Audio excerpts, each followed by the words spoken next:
Coucou les mamans, aujourd'hui je vais vous parler d'astuces pour adapter ses vêtements au corps qui change en début de grossesse. Alors je vais faire ça en 3 parties. La première partie, je vais parler des pantalons. Dans la deuxième partie, je vais parler des soutiens-gorge. Et dans la troisième partie, je vais parler des robes et des collants. Alors ma philosophie à moi concernant les achats, les acquisitions de biens, eh bien c'est qu'il ne faut pas prendre ce dont nous n'avons pas besoin.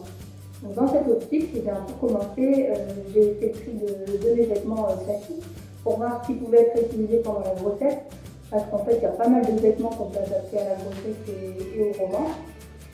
Deuxièmement, j'ai profité des soldes aussi pour m'acheter quelques vêtements qui sont pratiques et qui seraient évolutifs pendant la grossesse. Et troisième chose, ben, j'ai aussi acheté quelques vêtements d'occasion sur internet à des particuliers. J'avais aussi vu dans mes recherches quelques sites de troc de vêtements pour maman, voire même des vêtements grossesse, vêtements bébés par la suite. Mais ça, je n'ai pas testé du coup parce que j'ai aussi eu des amis et puis ma soeur qui m'ont aussi prêté des vêtements de leur propre grossesse. Mais je pense que ça peut être une idée sympa à explorer.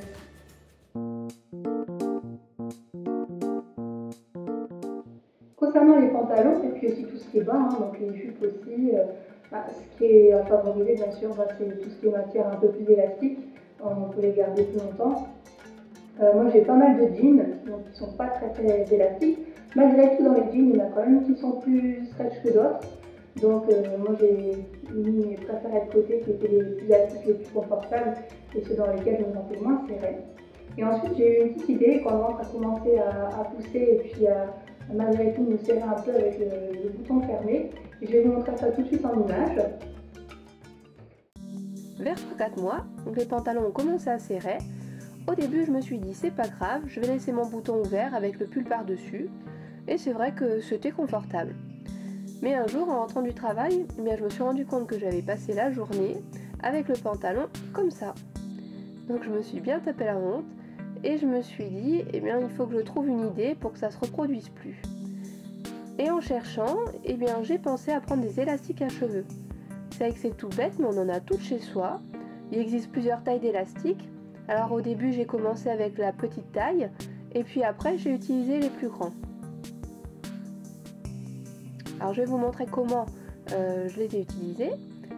Donc c'est tout simple, il suffit de passer l'élastique dans la boutonnière et de faire un nœud comme ceci. Ensuite on accroche la boucle de l'élastique au bouton. Il ne reste plus qu'à ajuster la braguette et le tour est joué. Et donc bien sûr cette astuce elle fonctionne pour n'importe quel bas qui n'est pas très élastique et qui se ferme avec un bouton. On peut faire ça aussi donc avec les jupes.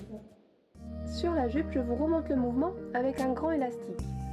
Donc il faut le passer dans la boutonnière, comme ceci. Le morceau que vous venez de passer, vous le repassez dans la boucle de l'élastique. Voilà, vous tirez et ensuite il n'y a plus qu'à passer le bouton dans la boucle. Et voici le rendu final avec cette jupe qui à la base n'était pas stretch du tout.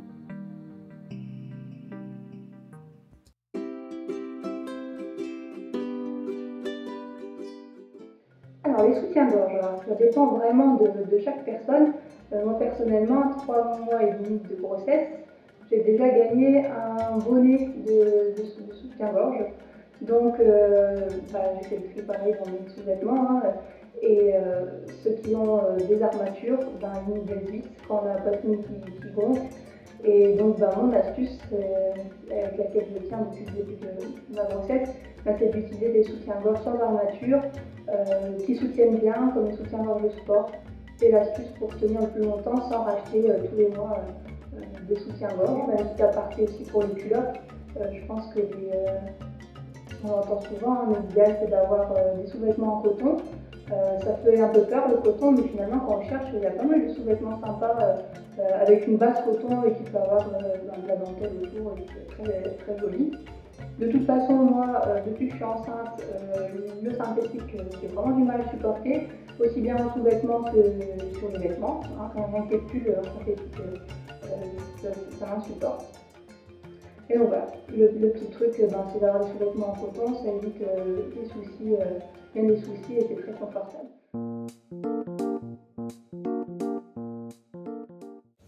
Alors concernant les robes, je n'ai pas pensé tout de suite à en mettre plus puisque ça j'en mets pas souvent. Pour le travail, c'est pas forcément pratique non plus. Je fais bien en jean, t-shirt, pantalon. Et au final, c'est vrai que c'est hyper confortable quand la langue commence à pousser. Les robes s'adaptent vraiment bien à la morphologie de la femme enceinte. L'hiver, il faut mettre des collants et c'est un petit peu ce qui me rebutait, c'est-à-dire que les collants, déjà sans être enceinte, ça me serre le ventre et j'ai un peu du mal à les supporter. Donc je me suis dit avec le ventre, ça va être encore pire. Et donc j'ai trouvé une astuce que je vais vous montrer tout de suite en image pour supporter mes collants avec le ventre qui prend de plus en plus de place. En général, c'est cet élastique qui serre et qui fait une barre. Donc il suffit de faire 3 petites entailles et de retirer la grosse couture et vous serez soulagé. C'est moche, mais ça ne se voit pas au-dessous des vêtements. Il est possible aussi de faire 2 grandes entailles de chaque côté.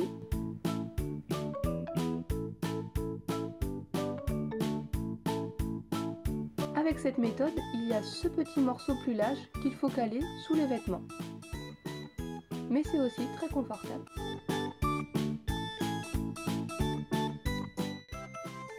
Et la dernière méthode commence comme la précédente et consiste à enlever entièrement le morceau de devant. Et pareil, ça ne se voit pas sous les vêtements.